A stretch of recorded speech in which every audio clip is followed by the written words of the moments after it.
So I have a couple of these lines here from where the snow was settling, and you see it's dark. It's just that it's cracks and has a shadow. There was also little spots. Here's one where there was a nail put in. Here's one, maybe a piece of furniture was there. Those two I already did. I get this spackle from anywhere, Home Depot, Lowe's. This one's actually from the dollar store. All right, glasses always help. So I just kind of dip my finger in here. This, I just put this down so anything that drops, it's there because this is kind of dry. And so all I do is just fill this little, oops, see that one dropped. But see how you just fill it. You don't want a clump, you don't want a line there afterwards, but see how it's just filled? Sometimes if it's a lighter color wall, unlike this tan one, you could just wipe it and it will blend. This actually, unless my eyes are bad, see, you can just wipe this way.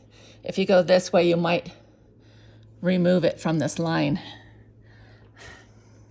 Again, if it's a light colored wall, you wouldn't have to do it. You can see it blends pretty well.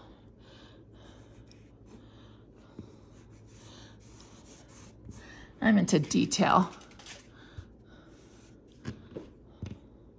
But whether it's a nail hole from art, construction, even sometimes a light switch type of deal. See how when I go like this?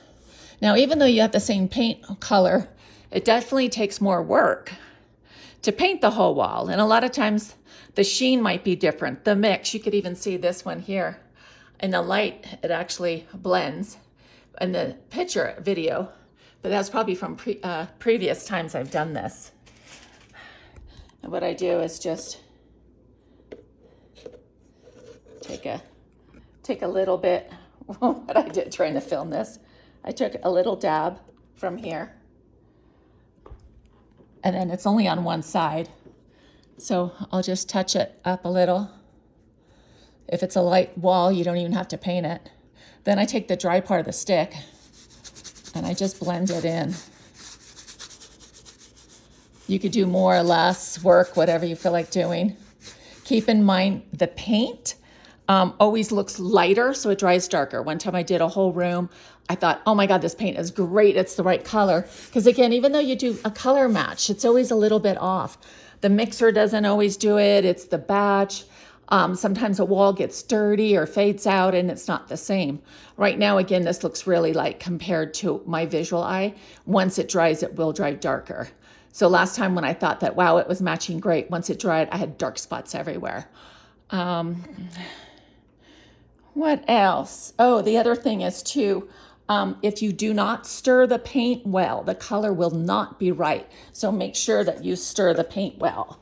I actually save these little cartons because it has a nice screw top. Because sometimes if you keep using it, especially for touch-ups, you don't need that much. If you keep using it, the can top gets all funky and rusted and twisted. So by doing this, I could pour it there. This actually has a built-in handle. It's got a screw top. If I'm not going to use it for a while, I actually put paint all around it. It's not paint, sorry, tape. So it holds really well. And just be careful when you pack it around in the car. Anyway, good luck.